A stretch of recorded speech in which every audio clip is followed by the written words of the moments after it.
तो बिहार में बहुत सारे ऐसे स्टार्टअप्स हैं जिन्होंने बिहार स्टार्टअप से फंड्स ले रखा है। कुछ ऐसे भी स्टार्टअप्स हैं जो खुद से स्ट्रगल करके बिहार स्टार्टअप और प्राइवेट बैंक से भी फंड्स ले रखा है। तो क्या होता है कि जब आप फंड्स लेते हो तो आपको उसका आउटकम भी तो दिखना चाहिए। तो हमारे साथ आज इपिक्यूरीफाई के फाउंडर हैं और आज हम लोग इपिक्यूरीफाई का पूरा मैन्युफैक्चरिंग हब देखने वाले हैं और उनके फाउंडर से बात करने वाले हैं। पूरा प्रोसेस जानेंगे कि कैसे वो लोग प्रोडक्ट बनाते हैं, मार्केट तक कैसे वो लोग प्रोडक्ट पहुंचाते हैं। तो हमारे साथ फाउंडर है आज इपिक्यूरीफाई के, जिनका नाम है विक्की जी। तो हेलो विक्की जी, कैसे हैं आप? बहुत बढ़िया। ओके, तो आज हम लोग आपके मैन्युफैक्चरिंग हब देखने आए हैं। तो चलिए अंदर एक बार चलते हैं और आप बताइए कैसे क्या आपका आइए सब मैं कुछ होता है। दिखाता हूँ आपको। ऑफिस से शुरू करें? हाँ, आइए। तो ये आपका ऑफिस है, राइट? ये हमारा ऑफिस है। बहुत अच्छा लग रहा है और देखने यहाँ में। पे सारे लोग जो भी विजिटर्स आते हैं या जो भी किसी काम के प्रयोजन से आते हैं तो सब लोग यहीं पे हम लोग मिलके बात करते हैं। मीटिंग वगैरह जो होती है सो यहीं पे होती है नाइस बेसिकली। नाइस। तो बेसिकली यहाँ का मौसम वगैरह भी अच्छा है। बहुत क्या बोलते हैं, बहुत शांत एरिया जैसा लग रहा है, जैसे जबकि इंडस्ट्रियल एरिया है। हाँ, फिर भी बहुत इंडस्ट्रियल शांत एरिया है। में बेसिकली इस जगह पीछे में भी कुछ यूनिट्स हैं, कुछ हमारे बगल में भी यूनिट्स है और ये हमारे बगल में जो है वो स्टॉक है, इसलिए कम साउंड पोल्यूशन होता है। तो बाकी जगहों पे तो काफ़ी ज़्यादा पोल्यूशन होता है। अच्छा, ओके ओके ओके। यहाँ पे अच्छा खासा बहुत कुछ सामान रखने के लिए भी बहुत सारा स्पेस है। आई विश कि आप बहुत सारा अवार्ड जीते अपने स्टार्टअप के थ्रू। और भी है, जो भी है वो भी तो मैं लाया नहीं ऑफिस में। दूसरे वाले ऑफिस में मेरे रखा हुआ है वो। Nice nice. अब इनके मैन्युफैक्चरिंग यूनिट को देखते हैं। तो यही मशीन है, राइट? हाँ, ये जो मशीन है मैं इसके बारे में आपको बता देता हूँ। ओके। जो मशीन है, हाँ, ये मशीन, इसको एलिवेटर बोलते हैं। ओके। ये जो है ना, इसका काम एलिवेटर है। इसका काम है उठा के ले जाने का। अच्छा, ठीक ये है। एलिवेटर है। तो जब इधर में हम कोई ग्रेन डालते हैं तो ग्रेन का काम क्या होता है, ये एलिवेटर के थ्रू ऊपर लेके जाता है। ठीक है। इसमें बहुत सारे ऐसे छोटे छोटे कप बने होते हैं जो उठा के अनाज ले जाने के लिए हेल्प करते हैं। ये अनाज उस पाइप के थ्रू इस फिल्टर में आता है और ये फिल्टर जब चलता है तो फिल्टर चलने के बाद ऊपर से वो डस्ट बाहर करता है। हाँ। और ये फिल्टर में मौजूद जितना भी डस्ट पार्टिकल होता है उसको बाहर निकालने का काम करता है। अच्छा, यहाँ से मोटा वाला जो ज़्यादा, उसमें जो मोटा वाला कण होता है वो बाहर निकलता है और पतला वाला कण इस साइड में आ जाता है। Okay okay. फिर इसके थ्रू गेहूं जो है वो इसमें आता है। अच्छा, ठीक है। इसको बोलते हैं एम्बरी रोलर। ठीक है। ओके। तो इसमें मतलब बेसिकली आप सिर्फ गेहूं डालते हैं, फिर और भी कुछ अनाज? कुछ भी, जो भी अनाज आपको डालना हो, गेहूं हो, चना हो, जो भी आप डालना चाहे इसमें डाल सकते हैं। ओके। ये एमरी है, इसका काम क्या होता है, छीलना और उसको ग्राइंड करना, तोड़ना। ये इसको तोड़ेगा पूरे अच्छे ढंग से। जब ये टूटेगा, टूटने के बाद इस एलिवेटर के थ्रू जो है ये ऊपर आता है और ऊपर में वहाँ पे लगा हुआ है नल। वो क्या काम करता है कि नल का प्रेशर सेट किया जाता है और जो भी उसमें मौजूद डस्ट होता है वो हल्के पानी के प्रेशर से वो धीरे धीरे धीरे धीरे धुलता है। अच्छा। धुलने के बाद वो चेंबर में जाता है। हाँ। वो चेंबर में लगभग 5 घंटे, 6 घंटे, 7 घंटे उसमें धुलने के बाद वो पड़ा रहता है। अच्छा, वो चेंबर है? हाँ, वो चेंबर है, उसमें स्टॉक बना रहता है। जब वो 6 घंटे उसमें अगर पड़ा हुआ है, हाँ, 6 घंटे के बाद उसमें गेहूँ ड्राई हो जाता है। अच्छा। गेहूँ ड्राई होने के बाद मतलब ड्रायर वगैरह भी कुछ लगा है? ड्रायर नहीं, वो अल्टीमेटली उतने ही प्रेशर पे पानी पे सेट किया जाता है कि उसको ड्राई करने की आवश्यकता ना पड़े। अच्छा, ओके। उसके बाद ये आएगा आपके चक्की में। और चक्की तो बेसिकली अभी मेरा ग्राइंड होने के लिए खुला हुआ था, लेकिन इसको फिर इसके थ्रू ये यहाँ पे आता है। ठीक है। गेहूँ पीसेगा तो इसमें आएगा, इस बॉक्स में। ठीक है। ठीक है। और इस बॉक्स का काम क्या होता है, इसमें लगा हुआ है एयर सक्शन। अच्छा। वो वहाँ से खींचता है प्रेशर के थ्रू और वो आएगा यहाँ पे इसमें? हाँ, ये तभी काम करेगा जब वो वाला मशीन चालू रहेगा। उसका काम क्या होता है, एयर खींचना। अच्छा। वो एयर खींचता है तो इसमें मशीन में जो है पावर आता है। ओके। आटा इधर से आएगा और आने के बाद इसमें से फिल्टर होकर बाहर में चोकर गिरेगा और इसमें आटा गिरना शुरू हो जाता है। अच्छा, तो चोकर इधर से गिरता है? हाँ, चोकर बाहर आउट हो जाता है उससे। अच्छा, ओके। यहाँ से चोकर आपका बाहर निकल जाता है। ठीक है। ये बहुत ही, मतलब ऐसा कुछ नहीं इसमें कि बहुत ज़्यादा जो है लेबर की आपकी ज़रूरत पड़े। ओके। इसमें यह है कि कोई भी एक आदमी जो अगर थोड़ा बहुत एक्सपर्ट हो, स्पेशलिस्ट हो, अगर थोड़ा बहुत भी जान रहा है तो इसमें काम करने में कोई परेशानी नहीं होती है। बेसिकली हम लोग इसको और बेटर बनाने के लिए महिला को ट्रेनिंग दे रहे हैं। ये पूरा का पूरा कम्प्लीटली ऑपरेटेड बाय फीमेल हो जाएगा। वाह, फिर तो बहुत बढ़िया है ना। ये आपको लगभग 1 तारीख के आसपास से इसमें सारी चीज़ें आपको कंप्लीट मिल जाएगी। हम लोग बेसिकली ना तो ये कि बाकी जो प्लांट है इसमें हम गेहूँ पीस सकते हैं, कोई भी अनाज, लेकिन हम प्रॉपर ही इस चीज़ को लेके चल रहे हैं कि हमारा कंप्लीट मल्टीग्रेन का मैन्युफैक्चरिंग यूनिट रहेगा। हम केवल मल्टीग्रेन तैयार करेंगे और हमारा एक दूसरे बेकरी वाले के साथ जो है वो एग्रीमेंट हुआ है जिस एग्रीमेंट में हम यहाँ से सामान तैयार करके उनको दे रहे हैं और वो हमारे ही ब्रांडिंग के लिए वो तैयार करते हैं कुकीज़, स्नैक्स, केक्स। नाइस। वो मल्टीग्रेन का जो कोई भी कंज्यूम कर सकता है, ना कि सिर्फ ऐसे लोग जो मतलब केवल गेहूँ कंज्यूम करते हैं। मैदा वाले वगैरह में उसमें कुछ रिफाइंड फ्लोर की ज़रूरत नहीं पड़ती है।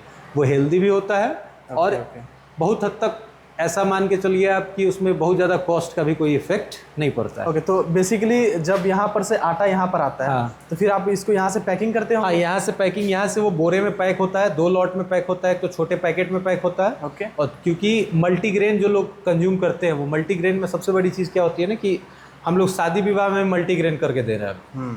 कई जगह पे शादी विवाह में मल्टीग्रेन पूरी जो बन रहा है वो मल्टीग्रेन आटे की पूरी बनी। तो ये एक बड़ा सा अचीवमेंट है कि लोग हेल्थ के प्रति कॉन्शियस तो हो ही रहे और बहुत ज़्यादा कॉस्ट में भी कोई ये नहीं है कि आपको बहुत ज़्यादा कॉस्टली वो पड़ेगा। ओके। होता क्या है कि इसमें 2 तरीके से हम लोग तैयार करते हैं, एक विथ गेहूँ, एक विदाउट गेहूँ। अगर विथ गेहूँ हम लोग इसको तैयार कर रहे हैं तो मार्केट में इसका मैक्सिमम आपको रेट पड़ेगा, मान के चलिए आप 60-65 के आसपास में आपको केजी पड़ेगा, 60 में पड़ेगा और एक 65 में पड़ेगा। लेकिन जो प्योर मल्टीग्रेन है उसमें कहीं गेहूँ की कोई नामो निशान गेहूँ का नहीं होता। उसमें 7 तरीके के अनाज होते हैं, रागी, ज्वार, बाजरा, उसके बाद कंगनी बोलते हैं उसको, और उसके बाद मरुआ है। ओके। और उसके बाद एक बोलते हैं हमारे यहाँ, अब पता नहीं बाकी जगह पे क्या बोलते हैं, हमारे यहाँ उसको बोलते हैं सामा। हाँ, अच्छा, सामा होता है। उसके बाद मक्का है और उसके बाद आपका ज्वार। ये सारी चीज़ें मिला के हम तैयार करते हैं इसमें। अल्टीमेटली बाकी कुछ ऐसा नहीं है जो ग्लूटेन में कई लोग, बेसिकली हेल्थ बेनिफिट बहुत ज़्यादा है इससे। हेल्थ बेनिफिट है, वैसे लोग ज़्यादा कंज्यूम कर सकते हैं जो डब्बे वाले न्यूट्रिशन पे ज़्यादा डिपेंड हो गए, जैसे जिम करने वाले लोग। तो जिम करने वाले लोगों के लिए हम एक बना रहे स्पेशल सा प्रोडक्ट जो प्योर ऑर्गेनिक प्रोडक्ट है और उसमें कहीं कोई मिलावट वाली बात नहीं है। और जो वो डब्बा वाला प्रोटीन यूज कर रहे हैं उससे कहीं ज़्यादा प्रोटीन है उसमें। That's nice. तो बस वो पेटेंटेड है, वो तुरंत आएगा, वो जिम वाले लोगों के लिए हम लोग रखे हुए हैं। और इसमें है कि कुछ लोगों को ग्लूटेन फ्री चाहिए होता है तो ग्लूटेन फ्री की भी व्यवस्था हमारे पास है। ये सारी चीज़ों को हम लोग एक जगह कंबाइन कर रहे हैं। केवल हम लोग गेहूं का पिसाई नहीं करते, हम लोग मल्टीग्रेन का ही तैयारी करते हैं। Okay okay. तो अभी थोड़ी देर पहले आपने वुमेन एम्पावरमेंट का बात करा था, है ना, कि आप वुमेन वगैरह को हायर कीजिएगा। तो आपको अपने कंपनी के लिए विज़न क्या है? देखिए, हमारा विज़न एक ये था, सबसे पहला विज़न यही था कि विमेन एम्पावरमेंट। मैं ये जब स्टार्ट कर रहा था तो हमारी एक को फाउंडर है वो फीमेल है। अच्छा। और हमारे जो भी चीज़ें ऑपरेटिव होती हैं या जो भी चीज़ ऑपरेट कराने का मेरा प्रयास है, विज़न ये है ना कि हमारे पास फीमेल वर्कफोर्स बहुत बड़ा है हमारे आपके सोसाइटी में, लेकिन हम उस वर्कफोर्स का प्रॉपर इस्तेमाल नहीं कर पा रहे हैं। मैं चाह रहा हूँ कि हमारे यहाँ तो अगर हमारे पास 5 लोग काम कर रहे हैं, पैकिंग में है, ग्राइंडिंग में है, सॉर्टिंग में है, इन सारी जगहों पे ही महिलाओं का इस्तेमाल होगा। सारी जगह पे महिलाएं अपना काम करेंगी। ओके। और उसके लिए हम यहाँ पे एक प्रॉपर पूरा सेटअप उन लोगों को दे रहे हैं, बैठने की पूरी व्यवस्था करवा के दे रहे हैं, वहाँ पूरा फैसिलिटी उनको मिलेगा। आ सकती हैं, अपना काम करें, वो जा सकते हैं, उनकी जो सैलरी होगी सैलरी उनको प्रॉपर मिलती रहेगी। और उसी के साथ PF, ESIC ये सारी व्यवस्था उनको दी जा रही है। तो मैं चाहता हूँ ना कि ये जितनी भी यूनिट्स हैं उसमें महिलाओं का पार्टिसिपेशन बढ़े। महिलाओं का पार्टिसिपेशन अगर आप मान के चलिए कि पर यूनिट में अगर कोई बड़ा यूनिट है, बहुत बड़ा यूनिट है, बड़े यूनिट में अगर 50-100 महिलाएं अगर काम कर रही हैं, जैसे आप लेदर पार्क है बगल में, बैग क्लस्टर है आपका, जीविका की तरफ से बैग क्लस्टर चलता है। आप मान के चलिए उसमें ऑलमोस्ट जो वर्किंग वुमेन है वो सब की सब वर्किंग वुमेन है। वो पताही से, खरौना से, सबसे गाड़ी से आती हैं जाती हैं, वो जीविका दीदी के थ्रू भी काम करती है। तो बेहतर है कि हम उनको काम में लगाएं।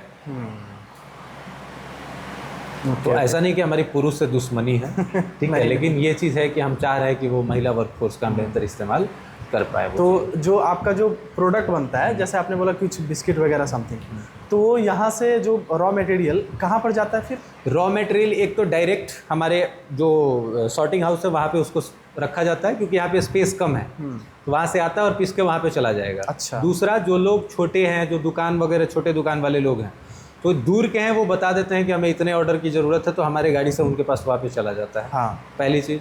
दूसरा, जो आसपास के लोकल हैं वो डायरेक्ट आके लेके चले जाते हैं, हमको उसमें भी कोई दिक्कत नहीं है। जो रेट हमारे लिए स्टॉकिस्ट का होता है वही रेट इनके लिए भी है। अच्छा। हम कहीं कोई उसमें ऐसा कुछ नहीं है करने के लिए। और चूँकि हमारे पास स्पेस कम था तो हम जो बेकरी वाले हैं उनके साथ हमने कॉन्ट्रैक्ट कर लिया। अब उनको भी पैसा का पैसा मिल जाता है और हमको सामान का सामान मिल जाता है। ये सारी चीज़ें हमारे पास। Okay okay. आपको स्ट्रगल क्या फेस करना पड़ता है यहाँ तक कुछ रॉ मटेरियल लाने में या फिर यहाँ से बाहर एक्सपोर्ट करने में? देखिए, स्ट्रगल की बात यह है कि जब आप फर्स्ट टाइम कोई मैन्युफैक्चरिंग सेटअप में आते हैं और जब कोई ऐसा कुछ आपके पास बहुत प्रायर एक्सपीरियंस ना हो, आप जानकारी हो, लेकिन यूनिट सेट करना एक अलग चीज़ है और आप सभी चीज़ों को सीख नहीं सकते। अल्टीमेटली सपोज करिए हम किसी कंपनी में वर्क कर रहे हैं, काम कर रहे हैं, ऐसा तो नहीं है कि मालिक हमको सारी चीज़ें बता देगा कि फैक्ट्री इस तरीके से इस्टेब्लिश होता है, ये होता है, वो होता है। हाँ, सही बात। दूसरा, as a middle class family कोई ऐसा कुछ बैकग्राउंड रहा नहीं, तो आपको यूनिट सेटअप करने से पहले आप ये सोच ही नहीं पाते हैं कि हम इतना बड़ा प्रोजेक्ट लेके चल पा रहे हैं। सही बात है। हाँ, तो हमने सबसे पहले तो मैंने सोचा था कि स्टार्टअप बिहार से 10 लाख का जो ग्रांट मिल रहा है, सीड फंड मिल रहा है, उस सीड फंड का यूज करेंगे, हो जाएगा। जब उसके बाद जब आगे बढ़ते हैं तो पता चलता है ज़मीन, इंफ्रास्ट्रक्चर और मशीन 16 लाख का अपने है और आपको मिल रहा है 10 लाख। हाँ, तो आप 16 लाख और 10 लाख को कहाँ कंपेयर करते हैं जब मशीन ही 16 लाख का है। उसके बाद जब आप आगे बढ़ेंगे तो आप देखेंगे कि ज़मीन लेना है, लेबर का कॉस्ट है, उसको तैयार कराना है, इन सब चीज़ों में तो आपको समय लगेगा, पैसा बहुत ज़्यादा इन्वेस्ट हो जाता है उसमें।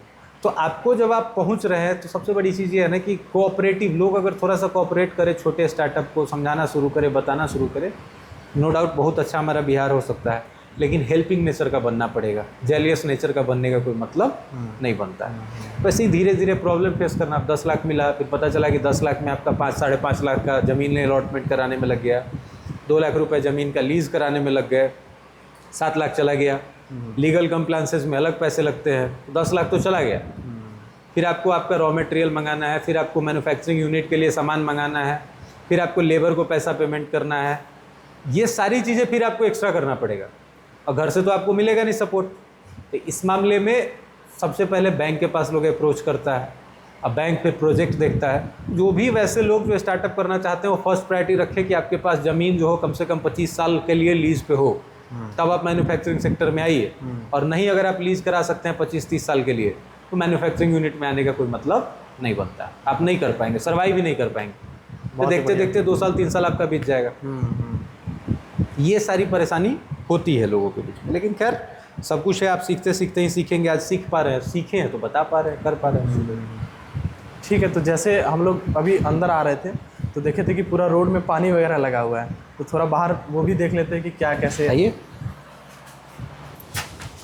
बारिश के दिन में इंडस्ट्री की ये सिचुएशन हो जाती है, अंदर में पानी बाहर से ओवरफ्लो के अंदर आना शुरू हो जाता है। उसके बाद जब यहाँ से आप आएंगे मेन रोड की तरफ, ये सारी चीज़ें, अब सपोज करिए कि इसमें कोई आ रहा है काम करने, हम रॉ मटेरियल मंगा रहे हैं, रॉ मटेरियल मंगाने के समय कोई गिर गया तो किसी तरह की घटना दुर्घटना यहीं पे हो जाएगी। सही बात। और इसको जब आप ऊंचा करेंगे, ये सारी चीज़ें जब इनको ऊंचा करेंगे तो ऊंचा करने के बाद का पानी सारा रोड पे जाके लगेगा। और रोड की स्थिति क्या है, बस यहाँ से वहाँ तक आप देख सकते हैं कि रोड की स्थिति क्या है, कैसी है। सो पूरा का पूरा ये अभी तो बारिश थोड़ी सी हुई है, बारिश तो पूरी हुई भी नहीं है। अगर बारिश पूरी होती है तब तो स्थिति यह है कि पानी यहाँ तक चलाता है। अब आप कैसे मंगाएंगे, इसमें रॉ मटेरियल मंगाएंगे कैसे, स्टाफ आएगा कैसे, पता चला कि कोई आ रहा है, कोई गिर गया, कुछ भी हो सकता है, आपका सामान बर्बाद होने की पूरी संभावना बनी रहती है। तो इन सब चीज़ों को थोड़ा सा गवर्नमेंट को भी देखना चाहिए और हम लोग चाहते हैं कि इसको बदले। नाला है ना, नाला सही से प्रॉपर व्यवस्था है ना, पानी की सही से व्यवस्था है, ये सारी चीज़ें परेशान बहुत ज़्यादा इंडस्ट्री के लोग होते हैं इसमें। ऐसा नहीं कि मैं ही परेशान हूँ, आप अप्रॉक्स देख सकते हैं सारे यूनिट्स वगैरह जो है सब के सब परेशान पड़े। यहाँ बेसिकली पानी हर जगह लगभग लग ही जाता है जब भी बारिश। जबकि आप ये चीज़ देख सकते हैं, ये दवा की फैक्ट्री है। ये दवा की फैक्ट्री है ये। अब दवा की फैक्ट्री के बाहर ये स्थिति है, फिर आप आगे का प्रोसीड करेंगे कैसे? तो इन सब चीज़ों को लेके थोड़ी सी परेशानी होती है। अब इन सब चीज़ों पे देखना ज़रूरी है। अगर रोड का हाइट नहीं बढ़ेगा, नाले का हाइट नहीं बढ़ेगा तो संभावना कम है कि आप जो है बेटर ढंग से सर्वाइव कर पाएंगे इसमें। ये स्ट्रगल तो सब कुछ है, लेकिन जो क्लाइमेटिक चेंजेस हैं, क्लाइमेटिक चैलेंजेस हैं, उसको देखना ज़्यादा ज़रूरी है पहले, ये सारी चीज़ें। ठीक है। तो आप मेरे व्यूअर्स को और कुछ ऐसा बताना चाहते हैं? व्यूवर्स को बताने के लिए आप आइए, सभी लोगों का स्वागत है इंडस्ट्रीज़ एसोसिएशन में। आइए, सभी लोग अपना इंडस्ट्रीज़ लगाने के लिए आइए। और जो भी कोई अगर आपको क्वेरी हो इससे रिलेटेड तो कमेंट बॉक्स में इनके बताइए, हम लोग पूरी मदद करेंगे। जो नए एंटरप्रेन्योर्स हैं वो अगर इंडस्ट्रीज़ के लाइन में आना चाहते हैं, मैन्युफैक्चरिंग में आना चाहते हैं, स्टार्टअप में आना चाहते हैं, किसी भी तरीके की अगर आपको कोई परेशानी होती है तो आप डायरेक्ट बात कर सकते हैं और डायरेक्ट कमेंट के माध्यम से भी बता सकते हैं। तो हम लोग जितना भी हेल्प हो पाएगा हम लोग बिल्कुल करेंगे आपके साथ। ओके। तो इसके अलावा अभी आपका और क्या मतलब इसमें कंपनी में इन्वेस्ट करने का और कुछ है? अब इन्वेस्टमेंट का जो प्रोसेस है वो सिर्फ और सिर्फ रॉ मटेरियल रह गया हुआ है और बाकी जो लॉजिंग वगैरह है वो है, बाकी एज सच अब कुछ नहीं है। जो हमारा सेटअप था वो है। हाँ, इसको एक्सपैंड करना है लेकिन यहाँ पे एक्सपेंशन पॉसिबल है नहीं। एक्सपैंड हम लोग दूसरे जगह दूसरा यूनिट लगा रहे हैं। ये इस साल के एंड से करेंगे उसको कंप्लीट। उसको एक्सपेंड करेंगे, कोशिश कर रहे हैं कि जितनी जल्दी से जल्दी हो जाए। हमारा विजन भी यही है कि हम ज़्यादा से ज़्यादा लोगों को रोजगार दे पाए। ओके है ना, ऐसे में तो हम लोग 5, 6, 7 लोगों को रोजगार दे पा रहे हैं। आपका और फ्यूचर प्लानिंग क्या है, कुछ ऐसा इनोवेटिव करने का? देखिए, फ्यूचर प्लानिंग तो मेरा दूसरा ही है। जो ये चल रहा है ये यूनिट हम कंप्लीट डेडिकेटेड टू फीमेल जो जब मैंने आपको बताया वो मैं कर रहा हूँ। और दूसरी चीज़ ये है कि हमारा जो फ्यूचर प्लानिंग है, हम तो पॉलिटिक्स में जा रहे हैं। ये सबको पता है। और पॉलिटिक्स में जाने का मतलब यही है कि हम चाह रहे हैं कि हम जितना ज़्यादा से ज़्यादा रोजगार का साधन उपलब्ध करा सकते हैं वो हम कराएंगे। लगातार हमारी मीटिंग में डीएम साहब लोग, बाकी जो अधिकारी लोग हैं, वरीय अधिकारी, उन लोगों से बातचीत होते रहती है। और बहुत सारे ऐसे स्टार्टअप हैं, बहुत सारे ऐसे नए यूथ हैं जो बहुत अच्छा कर रहे हैं। उसमें हम लोग पूरा सपोर्ट उन लोगों को करते हैं। जहाँ भी जो भी उनको हेल्प चाहिए होती है वो हम लोग प्रॉपर उनके साथ रहते हैं और करते हैं। उम्मीद है कि बहुत जल्दी हम लोग कुछ बहुत बड़ा चेंज करके लोगों को दिखाएंगे। उम्मीद है कि जैसे कि आप खुद एक फाउंडर है तो हमें तो बहुत अच्छा खासा उम्मीद है कि अगर आप फ्यूचर में बहुत बड़े पोजीशन पे जाते हैं तो एटलीस्ट आप हमारे जो भी यहाँ पे एंटरप्रेन्योर्स है, आप उनके प्रॉब्लम्स को समझेंगे और उनके ऊपर काम भी कीजिएगा। बिल्कुल, प्रॉब्लम सॉल्व करने के लिए सबसे बड़ा बात है कि जो हम फेस कर रहे हैं वो हम भी वो फेस कर रहे हैं वो हम फेस करके जा रहे हैं।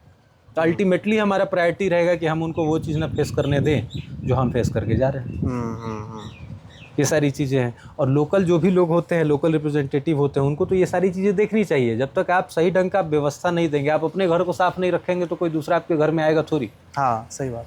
तो प्रॉब्लम यही है। तो बाकी हम लोग जो चेंज करना चाहते हैं, उम्मीद है छोटे स्तर से शुरू कर रहे हैं। बाकी ऊपर वाला और आप लोगों का सपोर्ट बना रहे हैं। बाकी हम लोग करेंगे जो कर सकते हैं। अच्छा, ओके, चलिए ठीक है। तो अभी आपने देखा कि इनका मैन्युफैक्चरिंग पूरा यहाँ पर सेटअप ऑलरेडी हो चुका है और उसके अलावा इन्होंने बहुत सारे टिप्स भी दिए हैं। अगर आप लोगों को कोई भी अगर अपना खुद का मैन्युफैक्चरिंग यूनिट डालना है, और इसके अलावा फिर और भी दूसरे स्टार्टअप्स होंगे जिनके साथ हम अभी फ्यूचर में भी उनके भी मैन्युफैक्चरिंग वगैरह विज़िट करने वाले हैं। तो अगर आप में से कोई भी ऐसे एंटरप्रेन्योर है जो कि अपना खुद का स्टार्टअप भी चाहते हैं कि हम लोग आके उनका भी टूर करें, तो प्लीज़ आप लोग भी हमें रीच आउट कर सकते हैं। हम लोग आपके स्टार्टअप्स में भी जाएंगे, फिर वहाँ भी हम लोग अपना जो भी आपका स्टार्टअप का मैन्युफैक्चरिंग यूनिट वगैरह उनको शो करेंगे हमारे चैनल पे। ओके, तो ठीक है, थैंक यू सो मच आप अपना टाइम देने के लिए। एंड ऐसे ही देखते रहिए हमारे कंटेंट को। हम लोग ट्राई करते हैं कितने अच्छे से अच्छे और बेटर एंटरप्रेन्योर्स के साथ हम लोग कनेक्ट कर सकें और आपके साथ नए नए कंटेंट ला सकें। Thank you very much. Okay, bye.